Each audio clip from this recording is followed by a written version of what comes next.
إن الحمد لله نحمده ونستعينه ونستغفره ونعوذ بالله من شرور أنفسنا ومن سيئات أعمالنا من يهده الله فلا مضل له ومن يضلل فلا هادي له وأشهد أن لا إله إلا الله وحده لا شريك له وأشهد أن محمدًا عبده ورسوله بلغ الرسالة وأدى الأمانة ونصح الأمة وجاهد في سبيل الله حق جهاده أما بعد. Allah Jalla wa Ala has allowed us and given us permission through His mercy and His honor and His virtue to reach half of Ramadan. Many of us, we are at this point and we are thinking, where has Ramadan gone? The fasts are short, work is eating up most of the day. This is life. But there is still 15 days left, half of the month left. And as we know, the Prophet ﷺ, he used to mention and emphasize the endings of actions. إِنَّمَا الْأَعْمَالُ بِالْخَوَاتِيمِ أو قال عليه الصلاة والسلام. Actions are by their endings. So we know, as many khutbahs we have mentioned before, not just myself but other khatibs, the virtues of fasting, why we fast, to attain taqwa. But why do we even need taqwa? Why after Ramadan? We know that Allah Jalla wa Ala is not only the Lord of Ramadan, He is the Lord of the other 11 months. What are the benefits of ibadah? What is our end goal? When the Prophet sallallahu alayhi wa sallam, he mentioned, كُن فِي الدُّنْيَا كَأَنَّكَ غَرِيبٌ وَعَابِرُ سَبِيلٌ. When he sallallahu alayhi wa sallam mentioned, be in this dunya as if you are a traveler or a strange person. Why? What is the end goal? When the Prophet sallallahu alayhi wa sallam, he mentions, Allahumma la aisha illa aisha al-akhirah. Oh Allah Jalla wa Ala, there is no living except the living of the akhirah. When Allah Jalla wa Ala, he says, Wallahu yad'u ila dar salam. When Allah Jalla wa Ala, he says, Allah calls to the house of peace. What is this? What are the benefits? Allah Jalla wa Ala, he says, من عمل صالحا من ذكر أو أنثى وهو مؤمن فلنحيينه حياة طيبة وَلَنَجْزِيَنَّهُمْ أَجْرَهُمْ بِأَحْسَنِ مَا كَانُوا يَعْمَلُونَ. Whoever does any righteous actions, whether he be male or female, we will grant him حَيَاةً طَيِّبَةً, a good life, a life that his dunya is taken care of. This is the first or one of the first benefits of ibadah we see. Qana'a, contentment. Ask those who live in the deserts of Africa, compared to the millionaires and billionaires in the UK of America. The billionaires, millionaires, even in this dunya, do we have any contentment? The greatest wealth a person can be given is something that is not tangible. It is contentment, qana'a. Then what does Allah Jalla wa Ala mention? يُثَبِّتُ اللَّهُ الَّذِينَ آمَنُوا بِالْقَوْلِ الثَّابِتِ فِي الْحَيَاةِ الدُّنْيَا. At the time of death, you will be remain firm. The Prophet sallallahu alayhi wa sallam, he mentions, من كان آخر كلامه لا إله إلا الله دخل الجنة أو قال عليه الصلاة والسلام. Whoever's last words are لا إله إلا الله, he will enter Jannah. Another benefit of ibadah. Allah Jalla wa Ala, he says, إن الذين قالوا ربنا الله ثم استقاموا تتنزل عليهم الملائكة. Those who said, our Lord is Allah Jalla wa Ala, and they remain firm, at the time of their death, they will see angels descending upon them saying, أَلَّا تَخَافُوا, do not fear. أَلَّا تَخَافُوا وَلَا تَحْزَنُوا, do not grieve. وَأَبْشِرُوا بِالْجَنَّةِ الَّتِي كُنْتُمْ تُوعَدُونَ. These angels will give them glad tidings of the Jannah that Allah Jalla wa Ala has promised for them. نحن أولياؤكم في الحياة الدنيا وفي الآخرة. The angels will say, we are your companions, we are your friends in the dunya and in the akhirah. The true believer, when the soul leaves his body, ارجعي إلى ربك راضية مرضية. Leave the body. the soul will be said to him, live in a tranquil state. His grave will be massive. It will be a garden from the gardens of Jannah. His soul will be raised in a perfumed cloth amongst it above to the heavens. The angel will say, whose blessed soul is this? And Allah Jalla wa Ala will mention, this is the son of so and so, the son of so and so. This is how Allah Jalla wa Ala will honor the one who remains firm upon ibadah. He will have an easy questioning. Every single person will be questioned in the grave. The person who remains firm, their questioning will be easy. And then, when they are raised on the day of judgment, the day that Allah Jalla wa Ala, He says, يَوْمَ لَا يَنْفَعُ مَالٌ وَلَا بَنُونَ إِلَّا مَنْ أَتَى اللَّهَ بِقَلْبٍ سَلِيمٍ. On the day that no children, no wealth will benefit, except those who came with a clean heart. On the day that will be drowning in our sweat up to our ears. On the day that there is no currency except good deeds and bad deeds. The believers will be under the shade of Allah Jalla wa Ala. يَوْمَ لَا ظِلَّ إِلَّا ظِلُّهُ. On the day there is no shade except His shade, Jalla wa Ala, Subhanahu wa Ta'ala. And then they will be called, and there will be Muhammad sallallahu alayhi wa sallam. They will see the Prophet sallallahu alayhi wa sallam. They will approach his pond, the hawd that the munafiqeen will be prevented from. Those who would hide their kufr. They would pretend to be with the believers, but they will hide their hypocrisy and their disbelief. They will be prevented on that day from drinking from the hand of the Prophet sallallahu alayhi wa sallam. And then the believers, when they come to the sirat, to Jannah, they will cross like this, the speed of light. Then when they approach the doors of Jannah, what will happen? The believers on that day, there will be a massive crowd outside of Jannah. The khazin, the gatekeepers of Jannah will not open it. And then a man will come. Then the khazin of Jannah will say, who are you? Then the Prophet sallallahu alayhi wa sallam would say, he is Muhammad. And then the khazin of Jannah, the gatekeeper of Jannah will say, I have been instructed not to open this gate except for this man. And then we will be honored to be the first to enter Jannah with the Prophet sallallahu alayhi wa sallam. Imagine this honor. Imagine entering Jannah and then you see your neighbor is Prophet sallallahu alayhi wa sallam. Your neighbor is Ibrahim alayhi salam. Your neighbor is Musa alayhi salam. And how will we enter Jannah?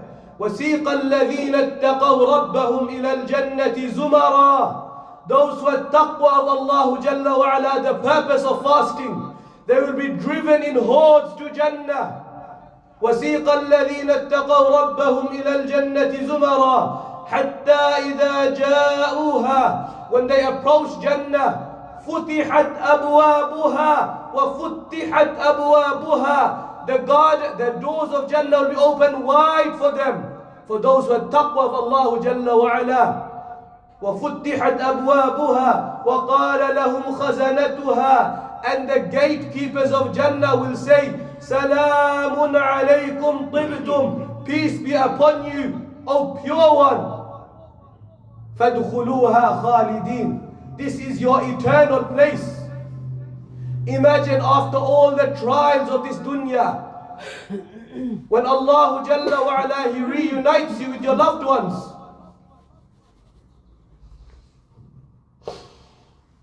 How many of our loved ones are not with us this Ramadan? What does Allah Jalla wa Ala, He says, وَالَّذِينَ آمَنُوا وَاتَّبَعَتْهُمْ ذُرِّيَّتُهُمْ بِإِيمَانٍ أَلْحَقْنَا بِهِمْ ذُرِّيَّتَهُمْ. Those who had iman in Allah Jalla wa Ala and their progeny followed them, we will reconnect them with their family. When Allah Jalla wa Ala talks about reuniting with your fathers, with your spouses, وَالْمَلَائِكَةُ يَدْخُلُونَ عَلَيْهِمْ مِنْ كُلِّ بَابٍ. The angels will be entering from every door saying, سَلَامٌ عَلَيْكُمْ بِمَا صَبَرْتُمْ. Peace be upon you for that which you remain patient. Patient upon the ta'ah of Allah. Patient upon the obedience of Allah. Patient upon the ma'asiyah of Allah. Patient upon avoiding the sins. and patience upon the qadr, the taqdeer of Allah Jalla wa Ala. You lost a family member. You didn't wail. You didn't do that which Allah Jalla wa Ala and His Messenger alayhi salatu wasalam prohibited. So you remain patient. So the angels will give you glad tidings on that day. Salamun alaykum bima sabartum fa ni'ma uqba ad-dar. And what a beautiful dar this is, and what a beautiful home this is. Al-akhillau yawmaydin ba'dhum li ba'dhin aduwwun illa al-muttaqin. On that day, the best of friends will be enemies, except the muttaqin, except those who are taqwa of Allah Jalla wa Ala. And Allah Jalla wa Ala will say, Ya ibadi, la khawfun alaykum al-yawm. Allah Jalla wa Ala will speak to you on that day, and He will say, you have no fear, no grieving, for this is your eternity. This is the benefits of ibadah. This is why we worship Allah Jalla wa Ala.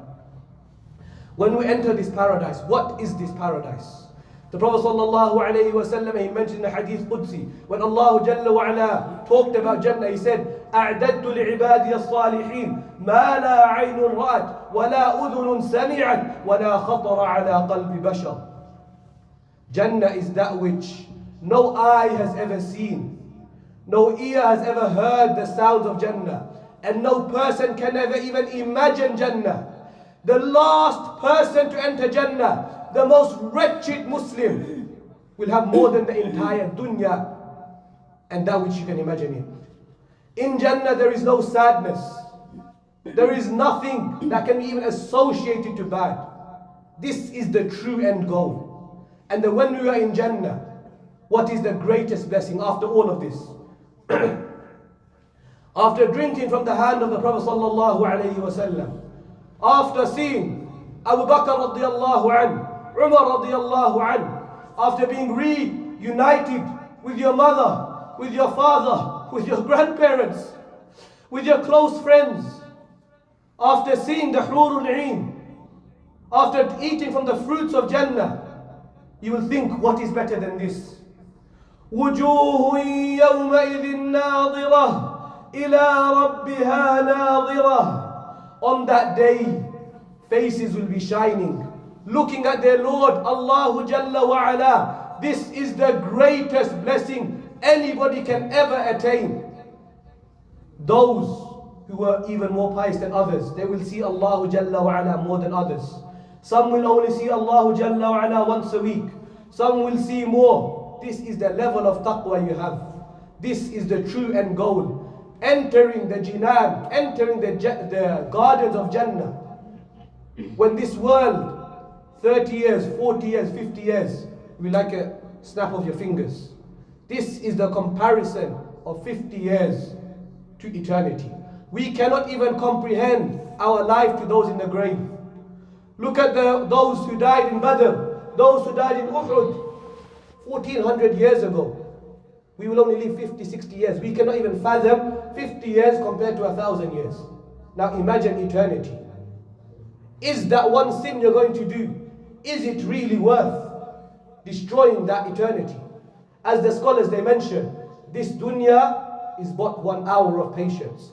Any time you are about to disobey Allah Jalla wa Ala, an hour of patience would have saved you. Any time you became tired on your obedience, 1 hour of patience would have saved you. Remember, this is the end goal. This is why we worship Allah Jalla wa Ala. This is why the last 15 days of Ramadan are even more important. I want to enter the Jannah of Allah Jalla wa Ala in the highest levels. I want the angels to welcome me. I want to see the face of Allah Jalla wa Ala. وآخر دعوانا أن الحمد لله رب العالمين.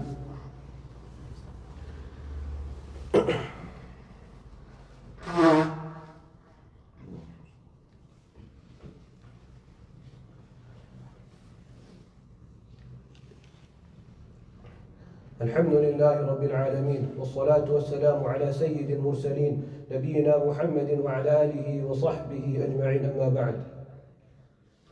فقد قال الله جل جلاله في كتابه المجيد الكريم إن الله وملائكته يصلون على النبي يا أيها الذين آمنوا صلوا عليه وسلموا تسليما. اللهم صل على محمد في الأولين، وصل على محمد في الآخرين، وصل على محمد في الملأ الأعلى إلى يوم الدين. اللهم ربنا ظلمنا أنفسنا وإن لم تغفر لنا وترحمنا لنكونن من الخاسرين. اللهم اغفر للمسلمين والمسلمات والمؤمنين والمؤمنات الأحياء منهم والأموات، إنك سميع قريب مجيب الدعوات. اللهم اشف مرضانا ومرضى المسلمين. اللهم تقبل منا صيامنا وقيامنا وركوعنا وسجودنا وتلاوتنا كما تقبلت من عبادك الصالحين. اللهم بلغنا ليلة القدر. اللهم لا تحرمنا أجر ليلة القدر يا ذا الجلال والإكرام. اللهم ربنا آتنا في الدنيا حسنة وفي الآخرة حسنة وقنا عذاب النار. اللهم ربنا هب لنا من أزواجنا وذرياتنا قرة أعين واجعلنا للمتقين إماما. اللهم ارزقنا شفاعة نبيك محمد صلى الله عليه وسلم، وارزقنا صحبته في فردوسك الأعلى. اللهم ارزقنا نظرة إلى وجهك الكريم. اللهم احشرنا مع النبيين والصديقين والشهداء والصالحين وحسن أولئك رفيقا. اللهم اعز الإسلام والمسلمين وأذل الشرك والمشركين ودمر أعداءك أعداء الدين، وارزقنا صلاة في المسجد الأقصى قبل الممات. وصل اللهم وسلم على نبينا وسيدنا وحبيبنا محمد وعلى آله وصحبه أجمعين. أقيموا صفوفكم.